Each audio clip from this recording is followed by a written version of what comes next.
Buenas tardes, buenas noches a todos. Buenas noches. Mini hamburguesas. Estamos en el Club de Lectura Isbelia, celebración de los 5 años de lecturas. Y vamos a discutir, o ya hemos hablado,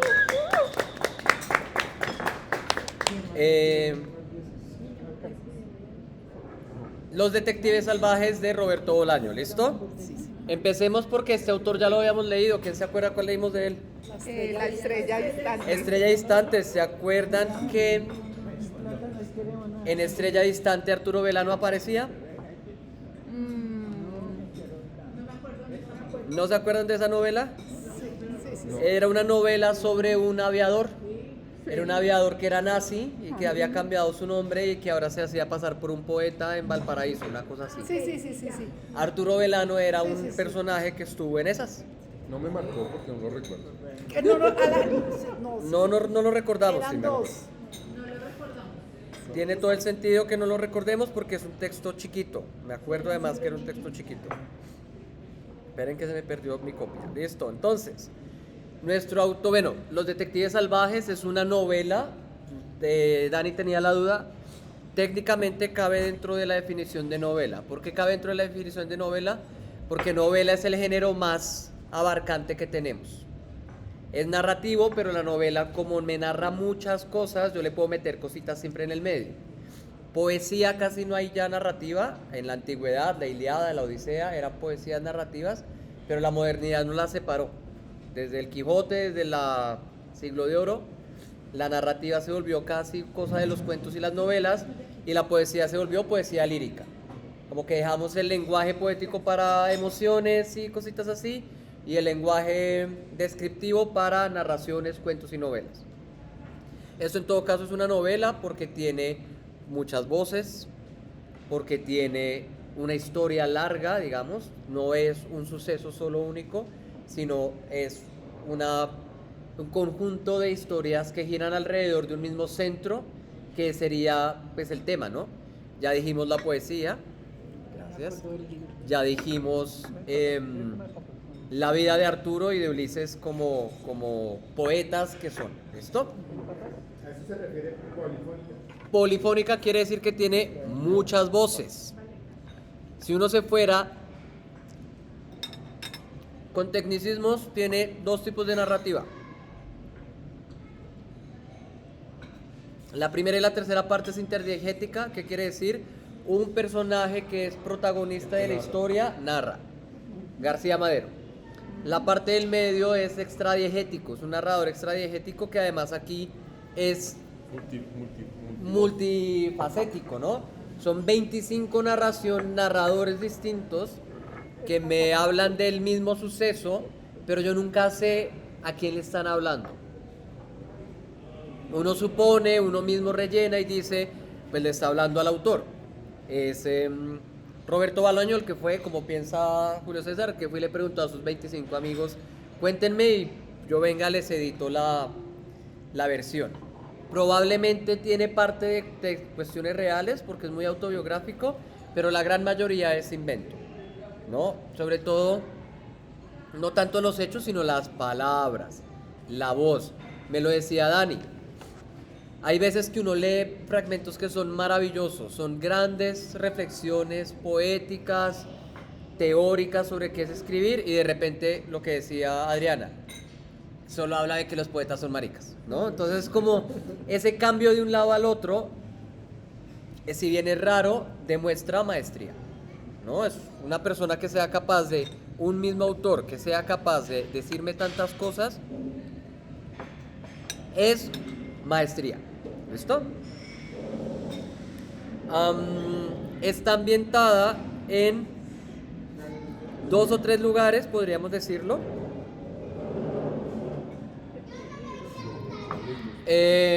Ciudad de México, el desierto de Sonora, pero la verdad son como 10 ciudades y 5 países distintos, ¿no? Tenemos España, Estados Unidos, Europa, está Francia, África, en Italia hay una parte, Israel. ¿Listo? Y creo que hay una parte en Chile. Y las del norte de África, etcétera, etcétera, ¿no? Está... No, eso era... Hamilton Beach. ¿Cuál es Hamilton? Hamilton Beach. Jaimito, pues casi básicamente Jaimito. el sueco. ¿El sueco? Que fue El austriaco. Que era Jesús amigo de Ulises. En Israel. En Israel.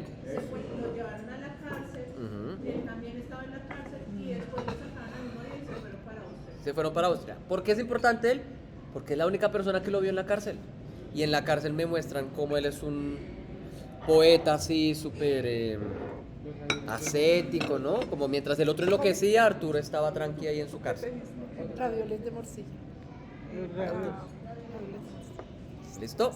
Gracias. Se ve muy bueno. Entonces, ¿Sí? Papas.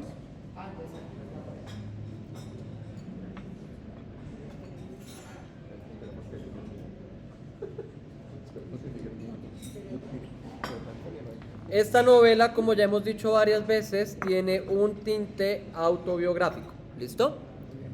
Me está hablando de lo que fue ser poeta en los 70s en Latinoamérica. Y entonces todo el contexto que hay detrás, que aparece varias veces, es la Guerra Fría. ¿Vale? Ese es nuestro primer contexto, está ahí en la primera página, el primer puntico que les pongo ahí. Pero también, bueno, más bien, en términos históricos estamos hablando de la Guerra Fría. Recuerden este suceso geopolítico internacional en el cual todos estamos viendo a quién le hacemos caso, si al bloque comunista y nos volvemos comunistas o al bloque estadounidense y nos volvemos capitalistas, ¿no? Es esta disputa por el poder global que tienen las dos grandes potencias después de la Segunda Guerra Mundial, y entonces todo el mundo que no es o comunista y de la influencia de Rusia o Europa Occidental y Estados Unidos, es decir, el tercer mundo, está siendo disputado por estos poderes. Entonces todo lo que sucede políticamente se debe poder explicar en términos de la Guerra Fría. También es una novela que tiene mucho de vanguardia. Eso es un contexto que les voy a hablar ahorita después cuando hablemos del contexto literario. Pero ellos reciben ese nombre de real visceralistas porque en los 20 hubo una vanguardia que ellos llamaron real visceralismo, y entonces ellos quieren heredar eso.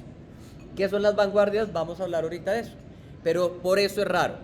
Vanguardia podemos decir, por un lado, una forma de hacer literatura rara. ¿Listo? Rara frente a lo normal. Por eso la novela a nadie nos va a gustar, ¿no? O nos va a parecer rara al principio. No tiene inicio, medio y final, sino todo es un zafarrancho. Aquí vamos a ver unos ejemplos que les tengo de cómo las vanguardias eran zafarrancheras. ¿Quién es el autor? Entonces tenemos a Roberto Bolaño. Él nace en Chile y a los 15 años, en el 68, llega a México. Y en el 68 en México están pasando muchas cosas. La toma de la UNAM, una masacre. Por ahí suena una masacre de fondo. Y un montón de movimientos estudiantiles. Yo no sé si ustedes se acuerdan del 68 en París. ¿Alguien sabe qué es el 68 en París? No. Un montón de movimientos insurgentes. Toda esta idea que tenemos de que los franceses son revolucionarios viene de la Revolución Francesa y de que en el 68 ellos también se vuelven a revolucionar, un poco en este contexto de la Guerra Fría, tratando de traer políticas comunistas y socialistas al gobierno. Mucho del Estado que tiene, como esa idea que tenemos de Francia como un Estado de bienestar, viene de ahí. Una educación pública bien financiada, bien robusta, y unas instituciones que les permiten a ellos tener una vida más o menos vivible, porque el gobierno les garantiza educación y salud, un buen sistema de pensiones y derechos laborales. Todo eso se logra gracias a las protestas que ocurren en mayo del 68 en París. ¿Quién me pide otro americano? ¿Otro americano por aquí? Gracias. ¿Listo? Entonces, él llega al 68 con 15 años a México, nunca termina el bachillerato. Él es como Arturo, Velano. como Ulises Lima, como Arturo Velano. Nunca termina el bachillerato, es decir, él nunca entra a estudiar. Toda la vida trabajó escribiendo. y pendejeando un poquito por ahí. En el 72 se devuelve a Chile porque en Chile eligen al primer y único presidente realmente de izquierdas que ha existido en este continente durante ese contexto, Salvador Allende. Y él dice, yo voy a ayudar a Salvador Allende y a todo este proyecto comunista en Chile. Y el 11 de septiembre de 1973, mientras él está allá, ocurre el golpe de Estado bajo el cual tumban a Salvador Allende y el gobierno estadounidense pone a Pinochet como dictador de Chile, ¿no? Entonces él va con la ilusión, él viene de un México revolucionario, de ver la revolución en México un poquito, va con las ganas de hacer eso a Chile. Ojo, y cuando va a Chile se va echando dedo. Sí, él no agarra un avión, no, él se va por todo Centroamérica, pasa todo Sudamérica, le pasa eso allá, lo encarcelan por ser revolucionario, pero tiene influencias, entonces a los 8 días lo sacan y él se devuelve echando dedo hasta el norte, para un poquito por El Salvador, de ahí toda su historia centroamericana, y luego vuelve a Chile, a Ciudad de México. Cuando él vuelve a Ciudad de México ha cambiado un poquito. De repente el gobierno le está dando plata a la poesía. Entonces hay un montón de clubes, de talleres con los que empieza García Madero la novela. Los más importantes eran la Facultad de Filosofía y Letras en la UNAM, de donde yo soy orgulloso egresado. ¿Tú eres egresado de allá?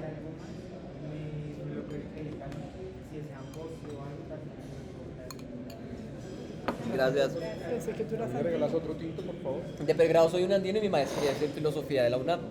Entonces, todo ese asunto del baño, yo conocí todos esos baños, yo todos esos lugares los visité, los viví, y todavía tiene mucho de ese movimiento estudiantil, ¿no?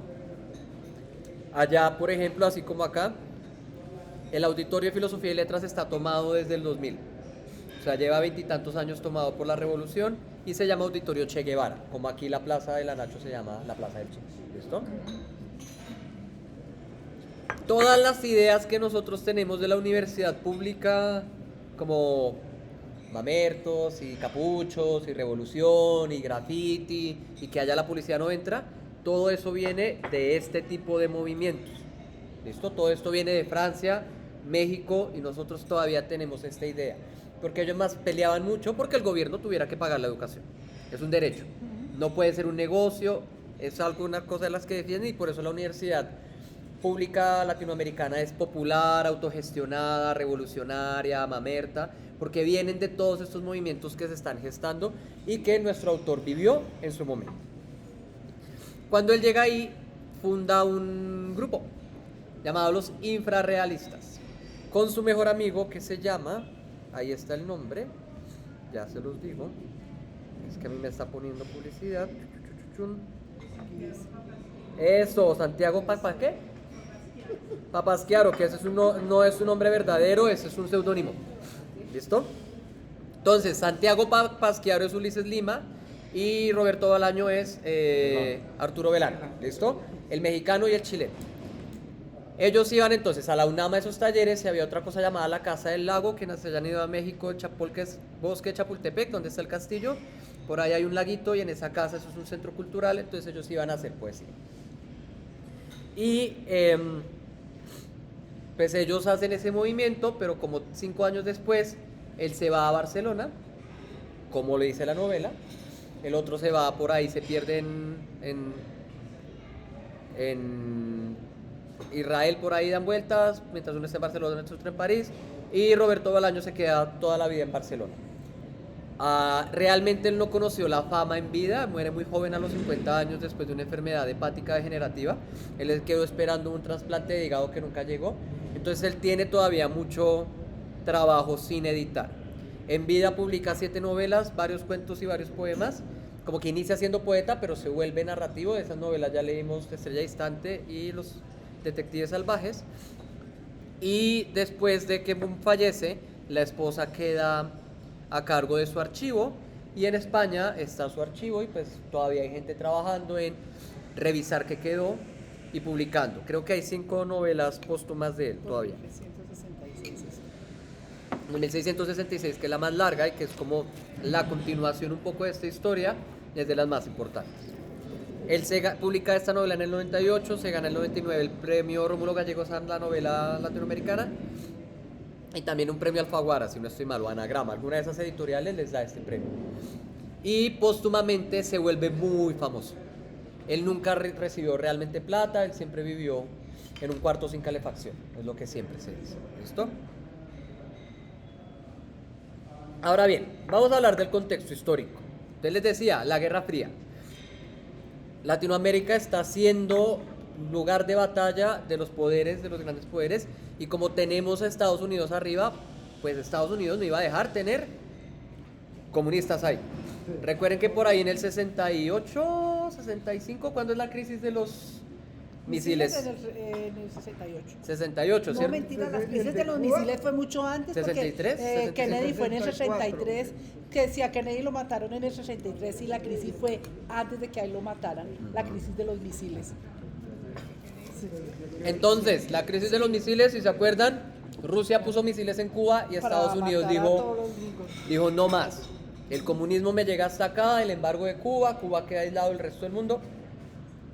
Y toda Latinoamérica, ellos se encargan de que no pase nada que no sea bajo su tutela. Entonces ellos instauran... en octubre de 1962. Eso, 62 incluso. Sí. Entonces, ellos ponen, a través del contexto de la Guerra Fría, dictaduras en Bolivia, Uruguay, Argentina como unas 3, Chile, y financian, bueno, Nicaragua y Salvador, si no estoy mal, Guatemala, y financian todo lo que tenga que ver pelear contra guerrillas en el resto de Latinoamérica. Todo lo que nosotros conocemos como la guerra contra las guerrillas, contra esa revolución, es financiada por Estados Unidos en este mismo contexto.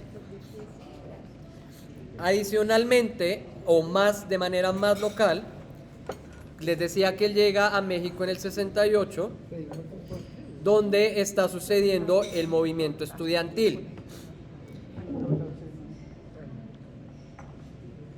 Si se acuerdan de su historia mexicana, o si no les cuento, México en 1910 tuvo una cosa llamada la Revolución. Cuando uno va a México, todo es la Revolución. Avenida Insurgentes, Monumento a la Revolución, y lo vemos en la novela. Revolución, revolución, revolución.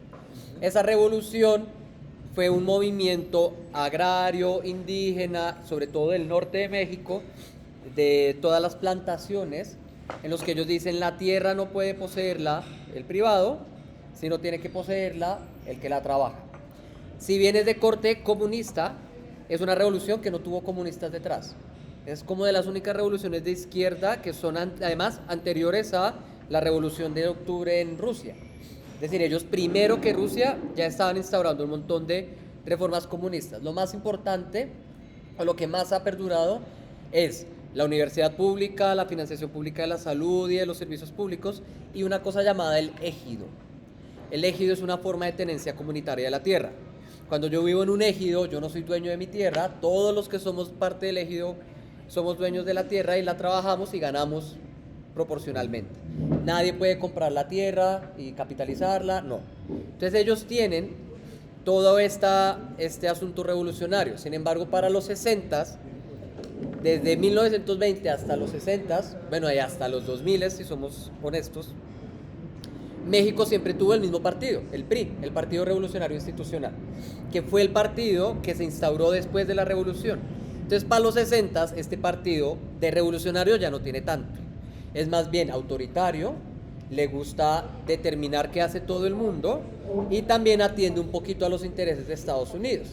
Entonces surge un movimiento en la UNAM y en otras universidades públicas, pero que fue apoyado por la clase obrera, por amas de casa, por mucha gente en México, que es hacer un paro, lo que nosotros llamamos aquí el paro nacional, más o menos sucedió allá en el 68, y la represión del presidente Martínez Ordaz, si no estoy mal, es violenta.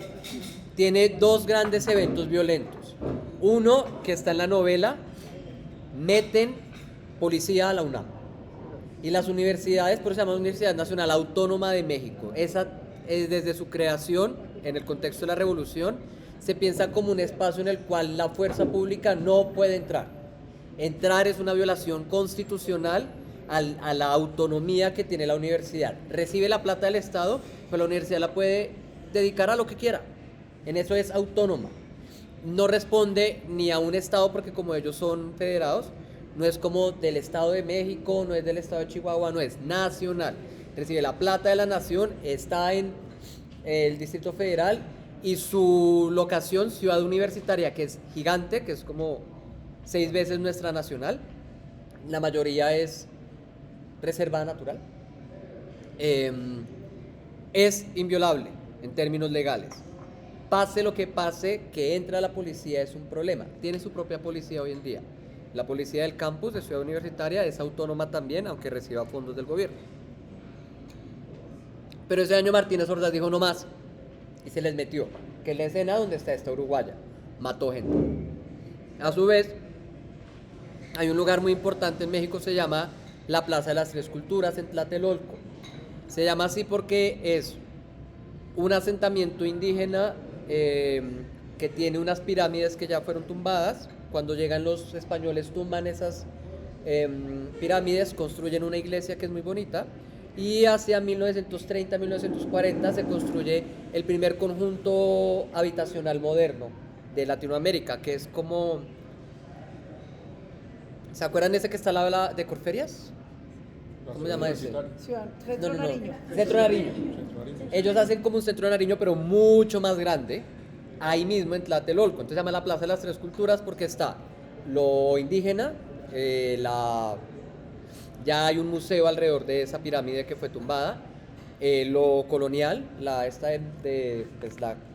iglesia que pusieron los españoles, y el México moderno, que es la construcción de una unidad habitacional pensada para que todo el mundo viva. Entonces ese es un lugar que convoca a mucha gente. La gente fue allá a protestar y el gobierno los mata en una masacre. Elena Poniatowska tiene una novela muy buena que se llama La masacre de Tlatelolco, La noche de Tlatelolco, algo por el estilo. Otra que yo siempre he querido leer, pero es que esa es medio crónica, medio novela, entonces por eso nunca la he traído a la mesa. Como la noche de los lápices. Como La noche de los lápices. Vamos a intentar.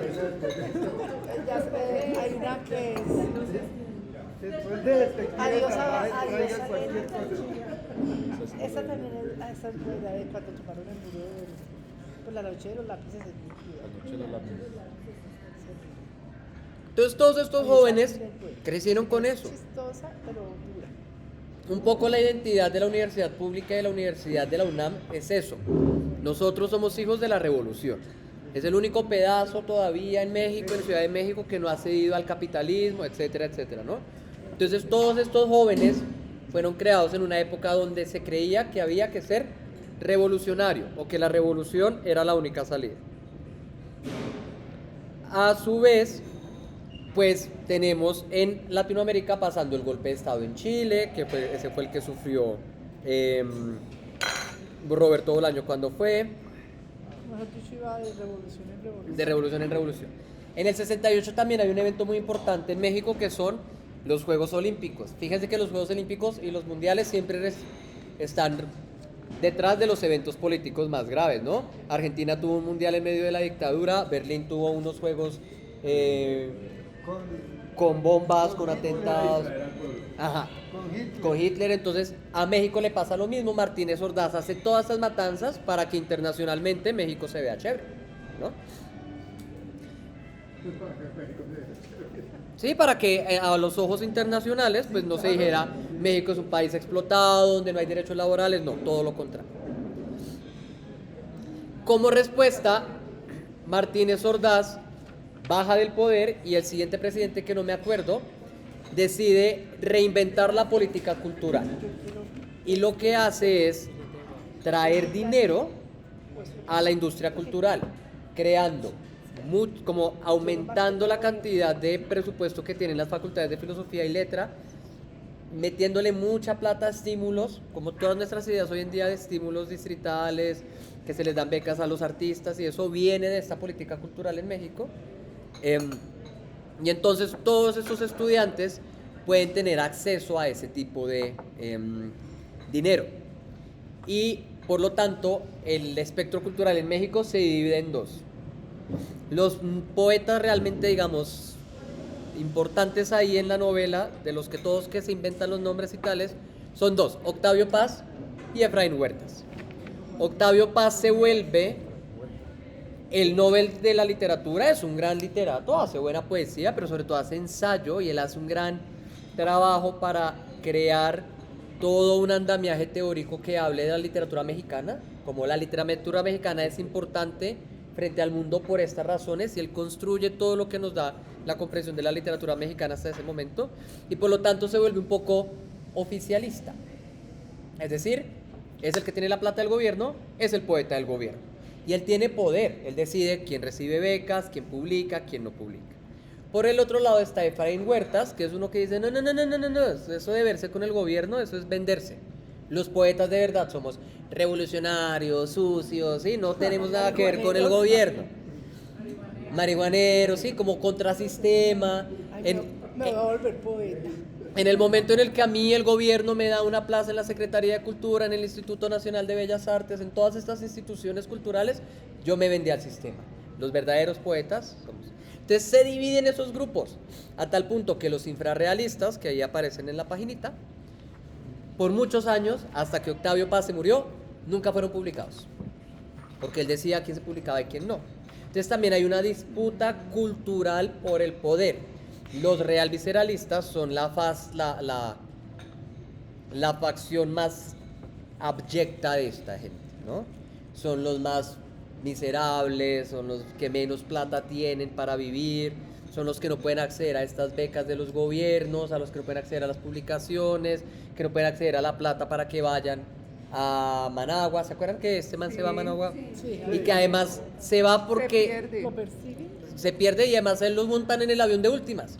Que el que lo hubiera organizado se hubiera enterado que ese man iba, le dice que no, porque en términos del establecimiento literario, todos estos poetas eran ovejas negras que no tocaba meter, ¿listo?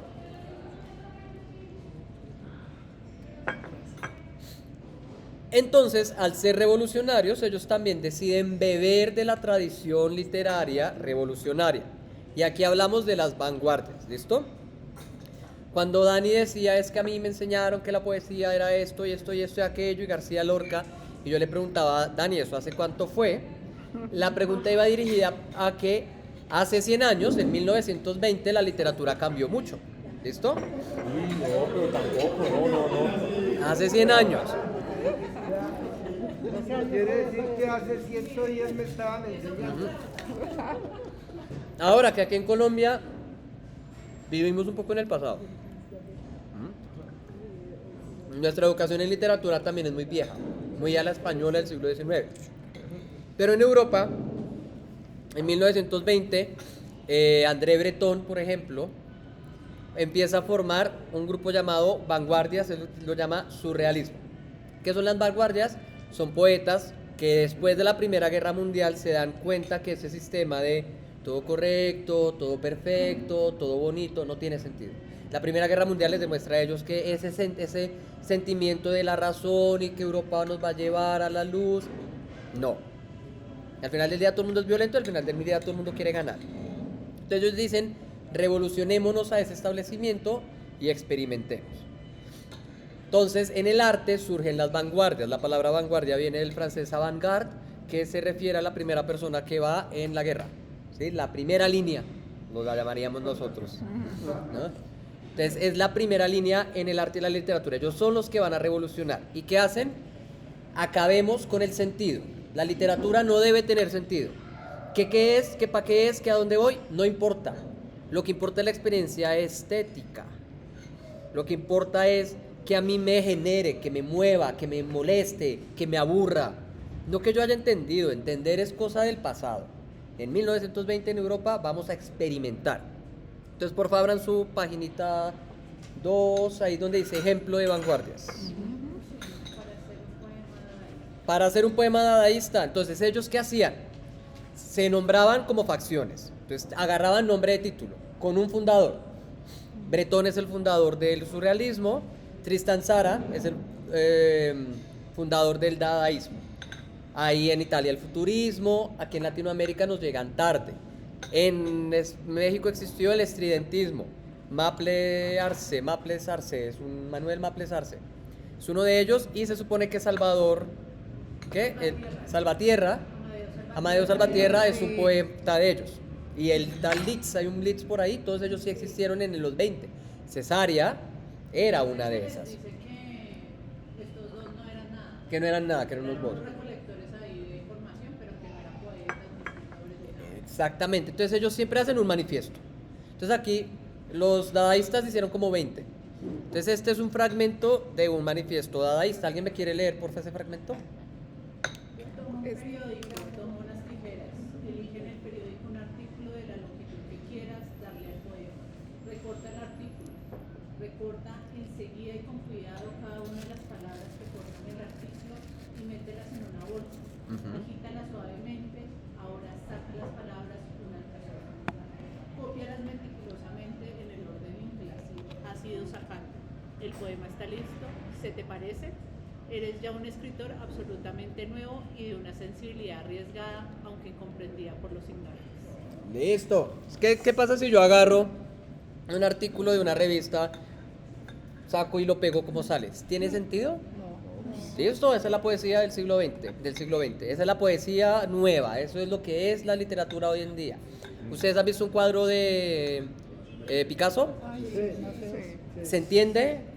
No, porque eso es cubismo. ¿Qué dice? Voy a romper con la idea de que las fotos me representan profundidad. No, voy a pegar esta cara por este lado y luego cómo se vería de frente encima y luego cómo sería de abajo a tal, porque voy a romper con la idea de orden, de jerarquía. Vamos a experimentar. Entonces de ahí salen los que tiran pintura y ya, el arte abstracto, todo eso surge de esta revolución. A Latinoamérica nos llega poquito, ¿no? Nuestras vanguardias no son tan estrambóticas. Aquí en Colombia existe una más o menos que se llama vanguardia, se la llama vanguardia más por tener nombre y por tener grupo y manifiesto, más que realmente ser así como súper revolucionarios. Eso sí, aquí en Latinoamérica se busca como llegar a ser europeos. Que si los europeos están haciendo locuras, a nosotros nos toca también. Y un poquito la locura es la tecnología, la ciudad, lo novedoso. Entonces ahí tengo un poema de Eduardo Escobar, él es paisa, murió el año pasado, entonces últimamente lo estábamos recordando mucho, del grupo de los nadaístas. ¿Quién y es nadaísta colombiano? Ay, no me acuerdo cómo es el que lo funda.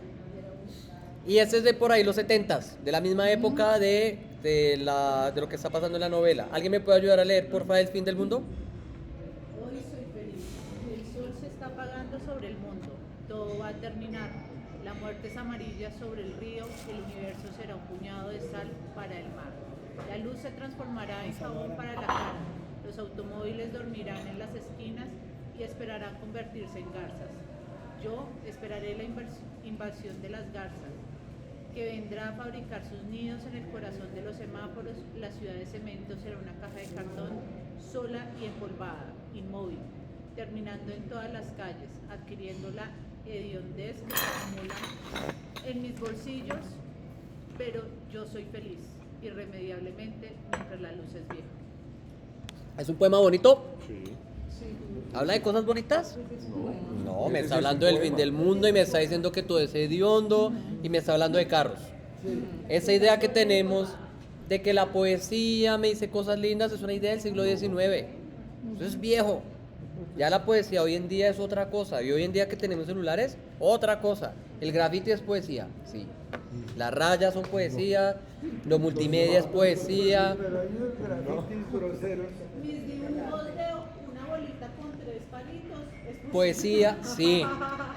Si yo lo publico en un contexto en el cual, o si yo vengo en un contexto en el cual la poesía es tetrámetro, pentaico, yámbico, como esas cosas súper estrictas, académicas, cualquier cosa que rete eso y que yo diga es poesía, es poesía.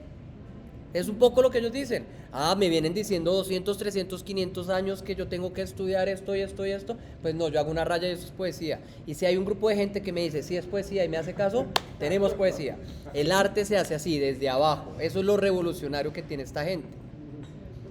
Claro, cuando uno va a una facultad de arte hoy en día, cuando uno va a una exposición de trabajos de grado de la facultad de arte, uno no entiende nada. Uno se imagina que la gente va a tener cuadros o esculturas, y hoy en día uno ve performances. Entonces alguien echándose vino encima.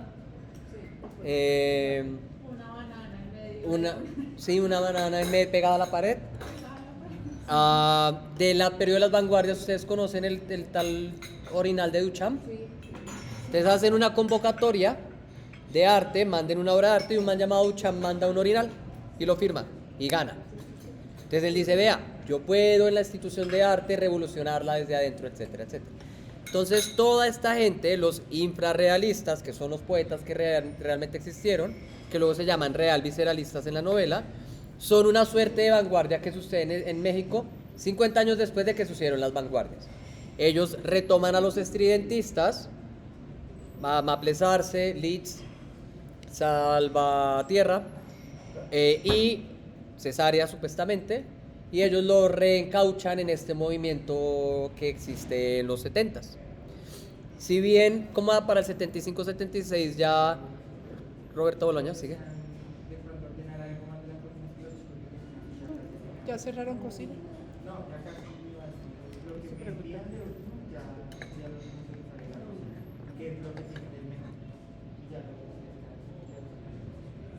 Yo soy bien. Ah, un tintico, pa.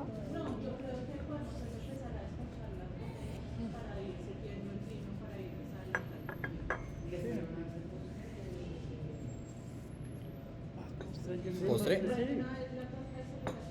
Sí, sí. Sí, para cuando ya esté. Sí, sí, sí.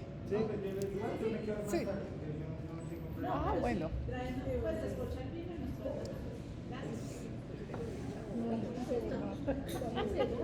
Ay, Dios mío. Muy bonita. Va muy bien, va muy bien.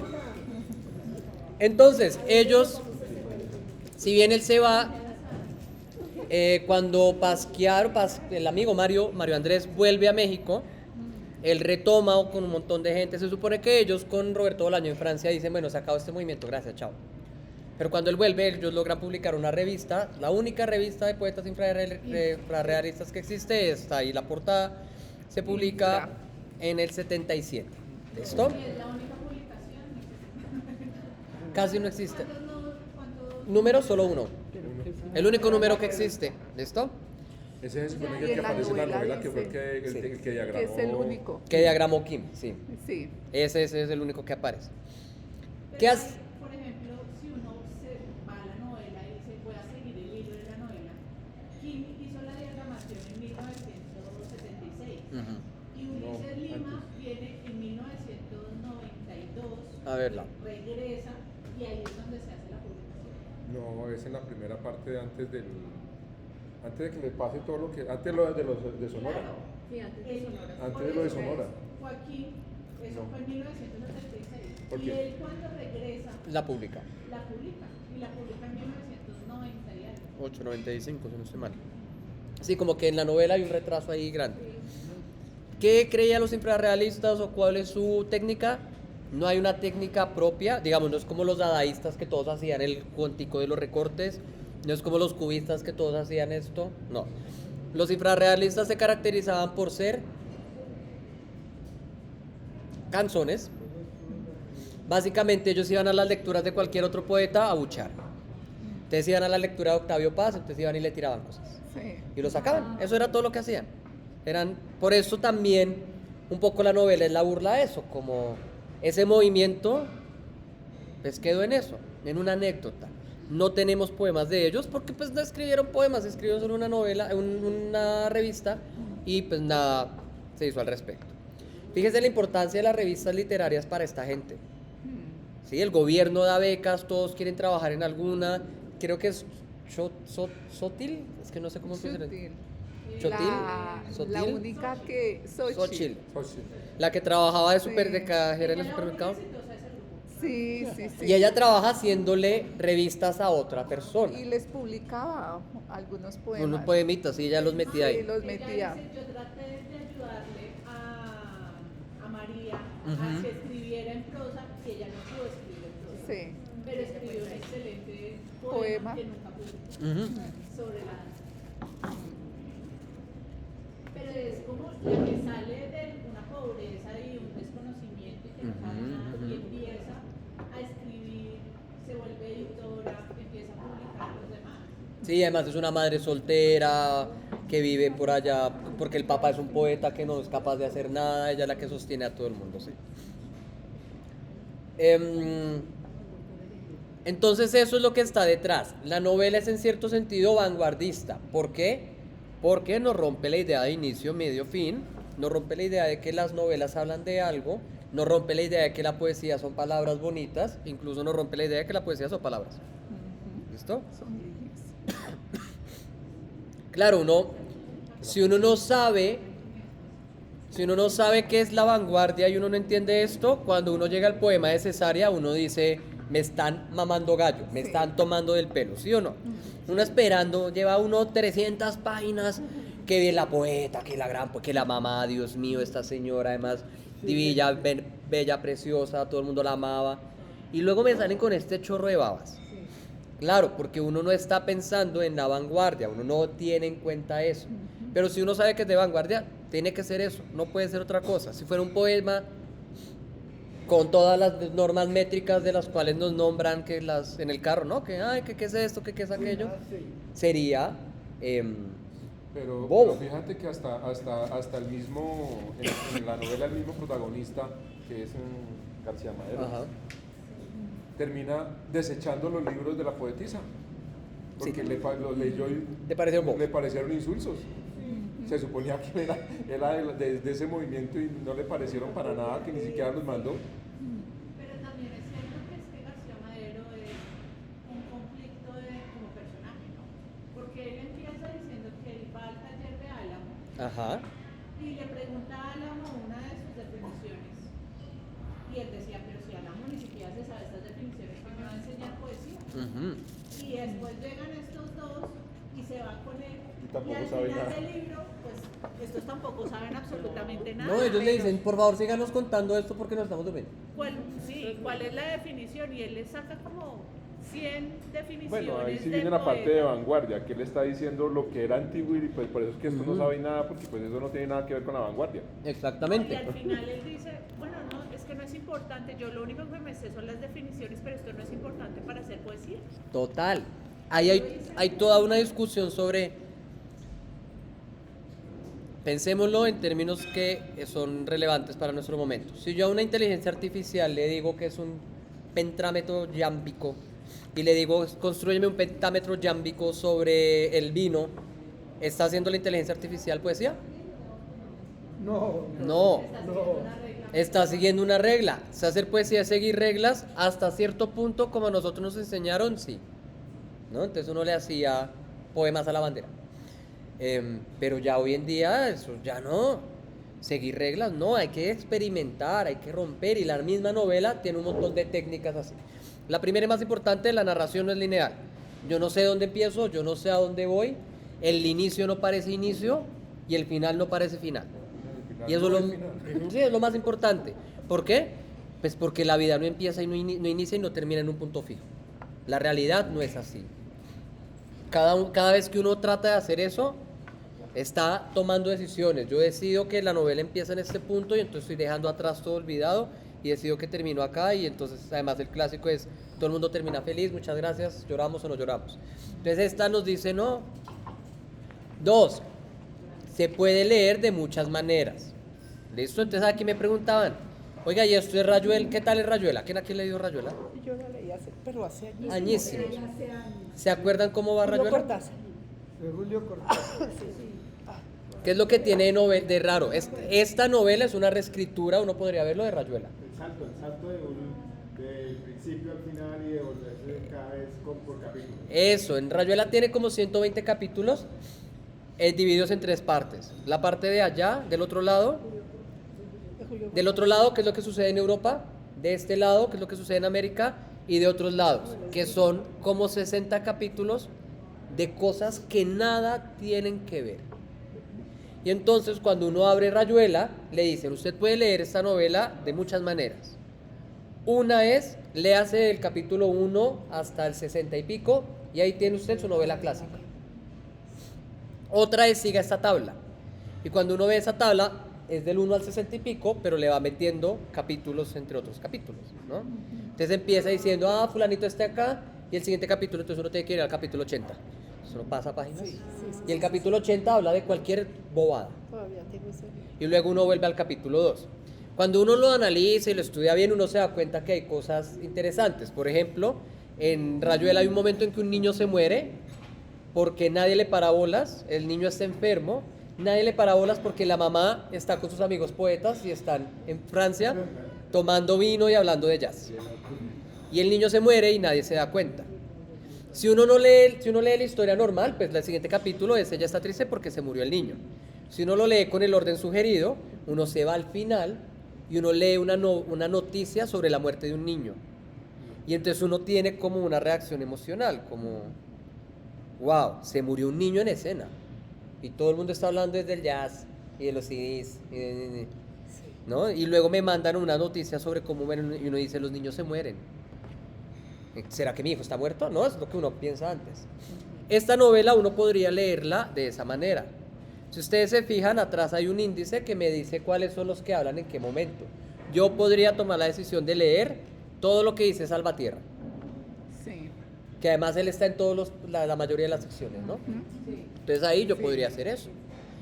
Si yo me perdí, yo siempre puedo volver al y decir, bueno, voy a volver a ver qué fue lo último que dijo Rosado, qué fue lo último que dijo Ojara, si apareció antes, si no apareció después.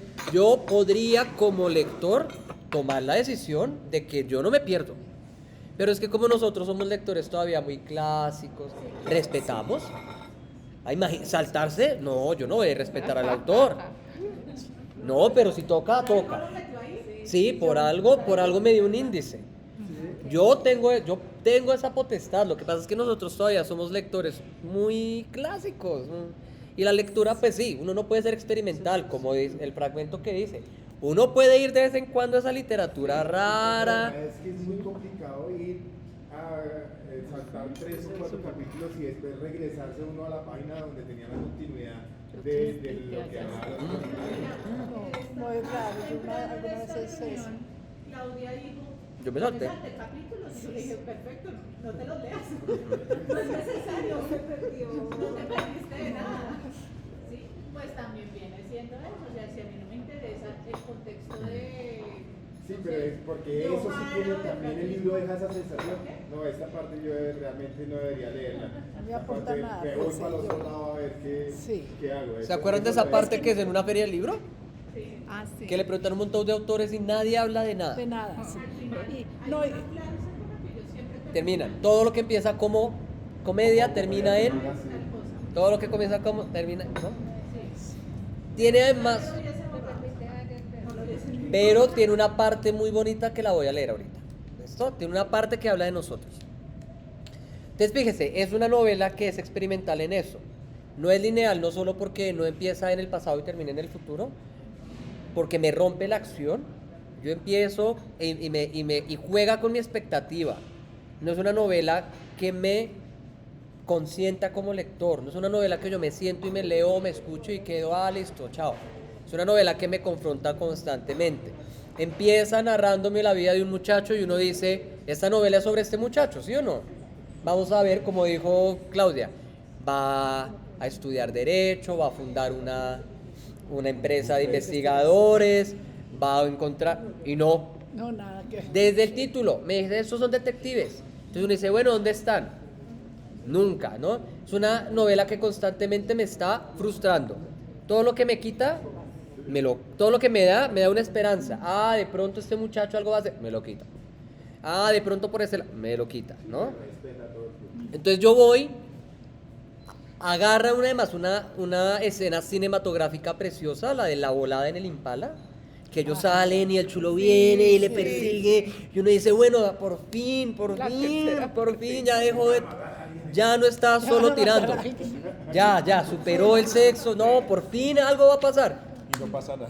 Y me deja 400 páginas Hasta el final. de lo que pasó después. Y uno, oiga, y García Madero. Y el nombre García Madero aparece casi al final, donde dice, ese no existió. Y uno dice, ¿cómo así? ¿Cómo así? Todo lo que yo leí fue falso. Y luego vuelven y sí existió. Entonces, tiene eso, pero también tiene cosas de mezclar géneros. Claro, es novela, pero novela es muchas cosas. Entonces, también es crónica, documental. Fíjense que los documentales hoy en día son así. Y a mí cada carta me sonó de ensayo. Cuando termina sin nada, como que, venga, yo trato aquí de meter este ensayo, voy hasta cierto punto y lo dejo y salto a uno nuevo. Más que la entrevista me pareció. Es como un ensayo, como un documental. ¿No? En los documentales aparecen las voces de las personas conforme la historia se va contando, ¿no? No entrevistan a una persona y me cuentan toda la entrevista y luego otra, ¿no? Sino que me las van pegando y es lo mismo que hacen con la historia de Ulises. ¿Quién es el detective? Yo diría que es el lector. Uno es el que está buscando en cada página dónde va. Sí, sí, ese es. ¿Dónde está? ¿Dónde está? ¿Dónde están los detectives? ¿En qué página aparece? Además, es como medir Y que le toca uno investigar mucho para ver si encuentra algo. Ajá. Vean, yo la verdad, Darle sentido. al principio yo notaba y decía, bueno, o miraba en el índice, ya este me habló, desde como la cuarta vez dije, no voy a mirar eso. Voy a mirar qué me están diciendo de Ulises o qué me están diciendo de Arturo. Es lo único que voy a buscar. Y ya mi mente iba recordando, vea, esta es la que vive en el hotel, la que tiene el hijo, tales. Vea, este es el que está en el manicomio, tales. Y ya luego uno va viendo. El tipo se fue a Israel y de repente hay todo un capítulo larguísimo en Israel. Yo dije, aquí es donde estamos, ¿sí? El detective es uno, es una novela que no me va a ser fácil. Si la novela fuera fácil, si la redujéramos como dijo Adriana, no me contaría nada, sería aburrida. ¿Sí es? Por eso somos salvajes detectives. Igual de complicado. Mezcla también mucho de novela de crecimiento, pero me frustra, ¿no? Es novela de crecimiento, es lo que decía Kim, que uno se vuelve adulto. Uno Sí. espera que en algún momento ellos crezcan, ya, ¿no? Todo el mundo ha crecido. Todo el mundo al final dice, son unos bobos, son unos borrachos, son unos sucios, pero no.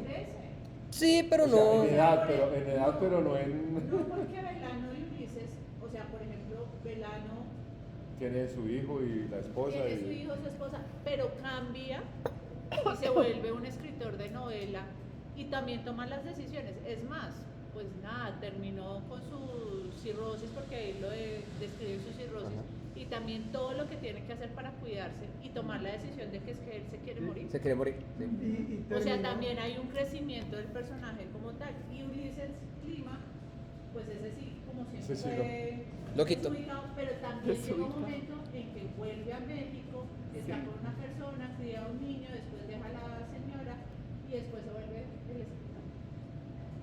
Ese sí, no lo vi. Pero Y ese después se que encuentra terminó con haciendo la... Paz y tiene una conversación Conversación que no sabemos. En vez de ser una conversación que ellos siempre criticaron a Paz cuando eran chiquitos, Ajá. acá tienen una conversación. En el parque. Sí, en el parque, civilizada, y cada uno toma una posición y se va. O sea, Y cada uno hace una cosa. Por eso terminó como escritor, porque como de novela, porque como poeta fracasó. Ujú. Es más, Paz sí lo reconoce a él como un escritor. Sí. Por eso es que se encuentra con él En el parque. y le busca una conversación. Después de esa conversación No sabemos de qué. no pasó nada más, pero sí hubo como un reconocimiento de usted como un escritor de su movimiento. Y se sorprendía, ¿no? De que lo reconociera como Sí. escritor, que lo llamara escritor. Así les decía. Fíjense también, como dice ahí, es una fábula esquiva. Yo nunca llego a donde quiero llegar. Nunca veo un poema de verdad. Nunca veo un poema de ellos. Nunca los escucho directamente. Nunca los entrevisto a ellos. Sino siempre es como verlos pasar. No es como si estuviéramos grabando aquí la escena y pasar allá atrás. Y eso es lo importante. Estamos aquí todos hablando y pasó el poeta atrás. Eso es lo que me está mostrando. Nunca me lo sigue. No es una narración que esté encima, sino es una narración que siempre va por los lados. Nunca sabemos de qué habla. Y además las voces son gente muy aislada. Octavio Paz pudo haber aparecido. Y no, aparece su secretaria. Del único que aparece su voz así es de Salvatierra. Que además yo siento que es la voz que más me gusta. Fíjense cómo él tiene ese estilo de... Sí, muchachos, pero la vida es difícil, pero tómese este tequila, los suicidas, ya son notales. Y me emborraché, y me desperté, y ellos están haciendo café, ¿no? Y entonces esa escena, que es la más extendida, es como a mí se me hace de las más bonitas, es como la voz mejor lograda para mí, la que uno más recuerda, porque es una voz que es muy propia de la mente de esta persona.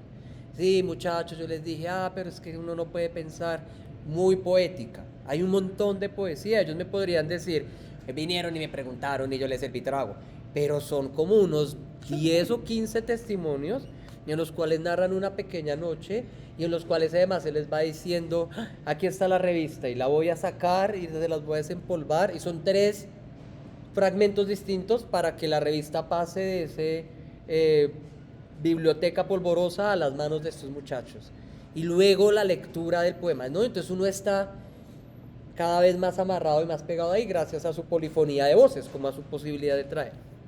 A mí una que de pronto, perdón, que como tú dices que me marca es la del francés. No sé si me dio piedra o si no, porque no entiendo francés primero que todo. Pero estaba hablando y le metía la frasecita.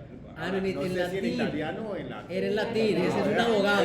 Razón de que no entendía el francés. Era un abogado. Pero esa me marcó porque yo iba uno como en el hilo, y además en ese momento está la novela desarrollándose bien, pero llegó preciso los fragmentos de, ni siquiera sabía qué era lo que decía a continuación. Ese también es divertido, ¿no? Grabado eso.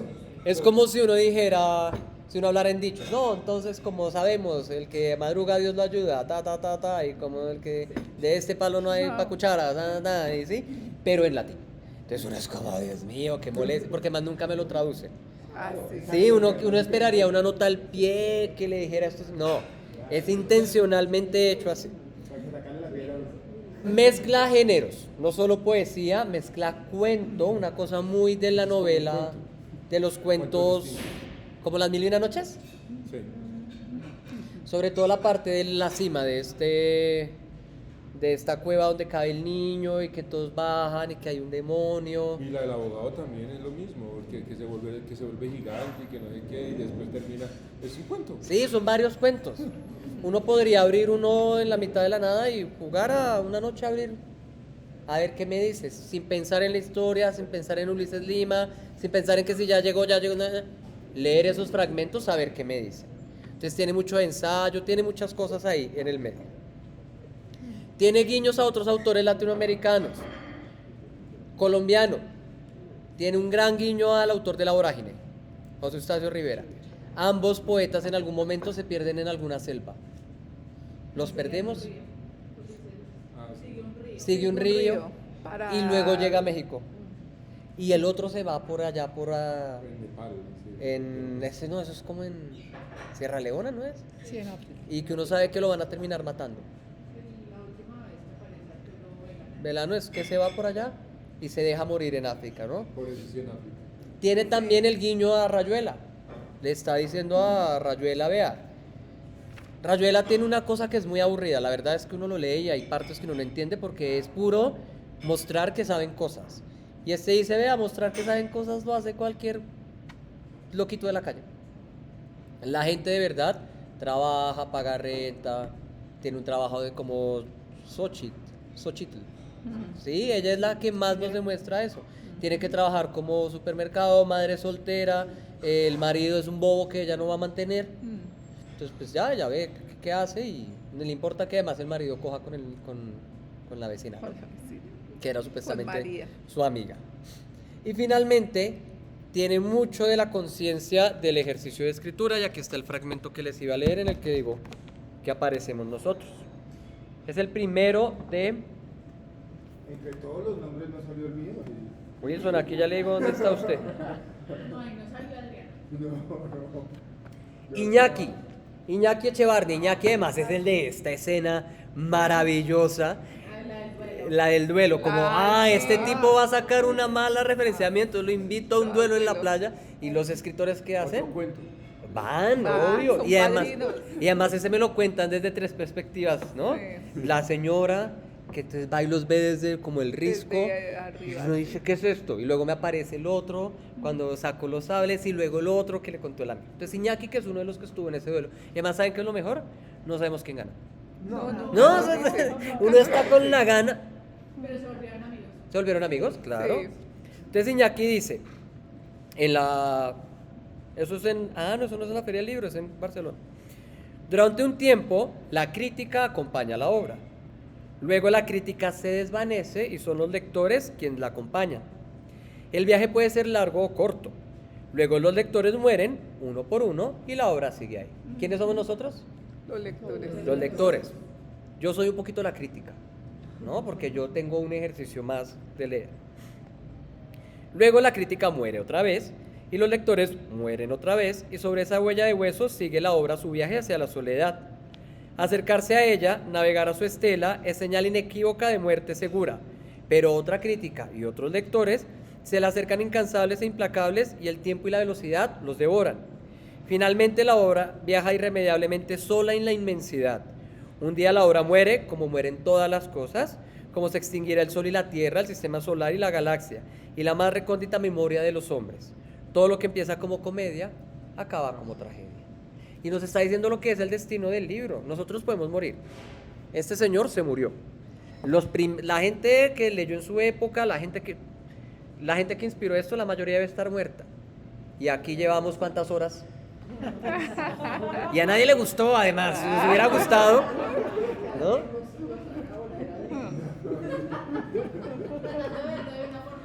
Tratando de verlo de otra forma, ¿no? Entonces sí, es una novela que me está hablando sobre lo que es escribir. Para los que son autores o autoras como Rubiela, pues Rubiela tiene que pensar en eso. Yo estoy escribiendo para mí, para mis contemporáneos, estoy escribiendo para una crítica futura. ¿Cómo lo van a tomar los lectores? ¿Dónde va a estar? ¿En dónde lo van a encontrar? ¿Va a estar en físico? ¿Va a estar en PDF? ¿Va a ser en audio? ¿Va a ser un chisme? Como la historia de la poeta que quedó encerrada en el baño. Esa es otra historia que tiene muchos lectores y muchas críticas. La versión escrita está acá, pero el chisme era, no, que era un profesor hombre, que estaba en los baños, que estaba en el salón, que estaba en el auditorio, que era una mexicana, que era de otro lado. ¿Sí? Como indocumentada, decían también. Ruby, ¿qué va a hacer? Dice, va a ser un bestseller. Un bestseller es una manera de decir, quiero que todo el mundo me lea y que entonces sea posible para todo el mundo. O esta, que es un clásico que no sabemos por qué. Nada, es un clásico por eso mismo.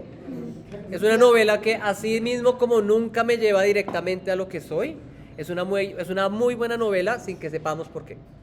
Siempre por los laditos, siempre uno es como una danza y eterna, es una cosa que uno termina rumiando. Yo sé que hay gente que la abandona, pero hay gente que no la olvida. Hay gente que se le queda dando vueltas. Para terminar, ¿listo? Entonces, los temas de la película, de la novela. Primero, relación entre literatura, política y poder. Todos los que están buscando aquí es poder. Poder de publicación, poder de representación, poder de permanencia. Y eso tiene un brazo político. El gobierno financia la literatura, las revistas hay que imprimirlas y pagarlas, y todo eso viene de la mano del poder. Pero si yo soy un poeta que se asocia con el poder, perdí.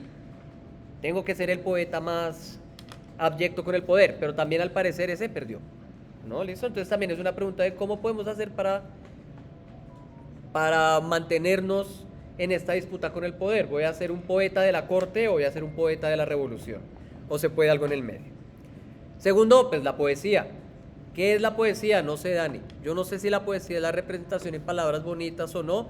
Generalmente hoy se entiende como cualquier tipo de expresión de alguna imagen que evoque alguna emoción. Puede ser en palabras como no puede ser en palabras. ¿Por qué no puede ser en palabras? Porque en todo caso cualquier imagen puede ser traducida a palabras, así sea esa línea. ¿Listo? ¿Habla mucho del sexo? Sí. Yo entiendo que fue pornográfico, yo entiendo que fue explícito, pero es un niño de 17. 2, pues el sexo es así. No, el sexo es crudo, el sexo es orgánico, el sexo es genital, el sexo es tales, ¿no? Es algo de la vida diaria. Nosotros tenemos, por muchas cuestiones políticas, la idea de que el sexo no se habla en ciertas obras, o que me tienen que poner un letrero grande para mayores de 18 años. Cuidado. Y esta novela nos dice, pues la poesía y el sexo van de la mano. Un poquito, y si uno va y mira la mayor cantidad de poesías de poetas, Pablo Neruda, el gran poeta, solo habla de sexo, bonito, ¿sí? No me dice, ay, el clítoris, no, me dice tu cuerpo y la humedad y tu calor, pero me está hablando de sexo. Sabines, que es otro mexicano, solo sexo. Vallejo, que ese es vulgar, solo sexo, ¿no? Entonces, también hay una cosa como el sexo es un tema tan humano, tan fundamental, que surge con la poesía. Ahora, que hay maneras de vivirlo, que hay maneras de expresarlo, sí, esta corresponde a un muchacho de 17 años. Así como él es burdo con su sexo, probablemente es burdo con todo. Su poesía probablemente es igual de mala. Y lo que nos está diciendo es que pues, los jóvenes, que es el otro tema, por ahí la juventud, está. También me habla un poquito de la locura, a través de Kim. Pero ese era el más cuerdo de todos. Era el más Sí, cuerdo. sí. Y me habla también un poco de eso. ¿Qué es estar loco? Esta idea, los poetas y los artistas están locos y son unos hippies y son unos... Sí, desde la antigüedad les digo, la poesía es una cosa Para poder descansar. para descansar de los Para locos. descansar de los locos. Que además él dice a veces, De yo no sé si las estoy en un hijas. loquero o no estoy. Sí. Sí, como digo, "Uy, me imaginé esto", o que el doctor le dice, usted no está tan mal. La verdad, usted tiene sentido. Entonces también nos dice, todos estamos loquitos, es parte de nuestra vida. El poeta es aquel que es capaz de hacer sentido de esa locura a través de un producto artístico que nos guste a todos. ¿Listo? Su manera de conectar con todos. El amor aparece ahí también y nos dice, oiga, esa excusa de que los poetas se enamoran, al final todo el mundo se divorcia en algún momento, todo el mundo ya se le olvida. También nos dice el amor es una cosa cambiante, constante, dependiente de muchas cosas. Esta idea del amor romántico, eterno, no, eso no va con una Latinoamérica convulsionada, esto no va con un movimiento juvenil de reacción. El amor no es esa gran cosa, el amor es otra cosa más cotidiana, más callejera, más corporal, más sexual que amor. ¿Listo? Juventud, sentido de la vida, lo que decíamos, todos nos reflejamos o miramos a estos dos poetas y decimos, yo no soy así, yo quisiera así, ser así, o yo jamás sería así, y eso habla de mi sentido de la vida. ¿Sí? Claro, yo espero una novela con inicio, nudo, final, con un conflicto más o menos para resolver, y ojalá que tenga un final feliz, porque yo quisiera que mi historia fuera esa, ¿no? Sí, no, yo no quiero que mi historia sea inconclusa, pero ¿cómo es la vida de uno? No sabemos. No sabemos, ¿cierto? También te habla de las relaciones sociales y de clase. En México hay un montón. Fíjense que mientras García Madero está diciendo un montón de palabras que nadie entiende, la prostituta empieza a retarlo con otras palabras. Sí. ¿Qué significa el perico? ¿Qué significa la encega? Aquí sería Con las como básicas de de la calle. De la calle. Y ella está diciendo, hay otra poesía, hay otro lenguaje, es el lenguaje de la calle. Nadie en la calle habla en pentrámetros yámbicos, pero en la calle sí sabemos que es chuzar, que es uñero, ¿sí? Eso es un lenguaje propio que es mucho más vivo. El rap. Es El poesía, rap es entonces. poesía entonces, en cierto sentido. Y finalmente algo muy común en Latinoamérica, el exilio. Sí. Todo el mundo termina en Tenemos que Europa. irnos. Tenemos que irnos. Nos toca irnos. Esto es muy Que violento, en esto es muy Estados Unidos difícil. no nos dejan. Aquí no hay plata, aquí de poetas me muero de hambre, allá tienen toda una institución. Entonces también mucha de la literatura latinoamericana siempre se hace fuera del país de uno. Este es un autor chileno que escribe en México y que además escribe como si fuera mexicano. García Márquez escribió la mayoría de sus historias en México. Ujú. Y vivió. Y vivió y murió y terminó allá en México. También hay una cosa con estar desarraigado, el desarraigo como una cuestión de la poesía y de la literatura latinoamericana, en parte porque somos una sociedad muy violenta, en parte porque además las divisiones nacionales que nos quedaron después de las independencias no siempre responden a nuestras realidades, ¿no? Entonces si uno va a Puerto Inírida y les pregunta ¿cuál es su gobierno? Ellos van a decir Venezuela. Si uno va a San Andrés, uno les pregunta, bueno, ¿y el día de la independencia? ¿Colombia esto? Colombia casi no es. Si uno va a la República Federal de Antioquia, van a hablar de otra cosa, ¿no? Entonces, De la semana de la antioqueñida. entonces también nos dice, hay un montón de instituciones que son las que nos dan poder, el país, el gobierno, la universidad, que no siempre corresponden con la realidad del latinoamericano. Al latinoamericano le gusta viajar un montón. Al latinoamericano le gusta estar mezclado. Siempre hay un peruano por ahí, siempre hay alguien por ahí, a la misma manera que en Europa.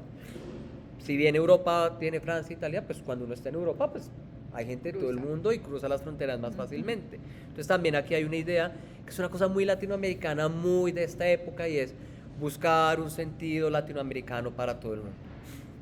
Como conclusión de todo este movimiento latinoamericano surgen nuestras ideas de universidad pública, la música protesta, todo lo que hablamos de la nueva trova cubana, Mercedes Sosa, toda esa es la música que aquí hay detrás, y tenemos grandes instituciones que han surgido de ahí.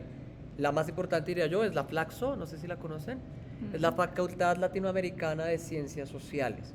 Toda una facultad que tiene sede en Ecuador y en México, si no estoy mal, y en Argentina, pero que ofrece posgrados de estudios sociales latinoamericanos y que se han inventado toda una como línea de investigación que se llaman epistemologías del sur, que son formas de entender lo mismo que estudian los europeos, pero a partir de Latinoamérica, a partir de esta visión. Y todo lo que se hace ahí siempre es más social, es decir, no es las autoridades diciendo qué cosas, sino como el pueblo, la guerrilla, toda nuestra relación con la guerrilla viene de estos lados.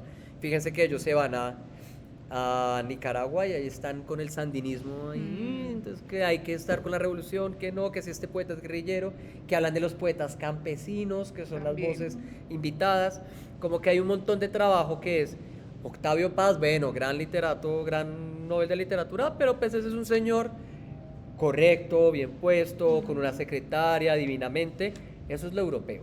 Los latinoamericanos somos más del desorden, la plaza de mercado, el traguito a toda hora, y eso es parte de nuestra identidad y se celebra a través de este tipo de obras. Nuestra agua toda agua. Me gusta mucho que no les haya gustado, sabía que no les había gustado, pero me gusta Ay, que qué esta lindo. vez hayamos aceptado el reto, porque al principio cuando no les gustaba era como no me gustó, no lo mande acabé, eso, sí, sí. no mande eso, a ver qué me va a decir. Y esta vez, a pesar de que no nos gustó, todos tuvimos algo que decir, algo nos emocionó, entonces pues muchas gracias por esta lectura y muchas gracias por estos 5 años de lecturas. Ahí yo también como conclusión mía, propia, personal y con todo este movimiento político de ahora, qué miedo el cambio. Sí, qué miedo el cambio en todo sentido, porque Álvaro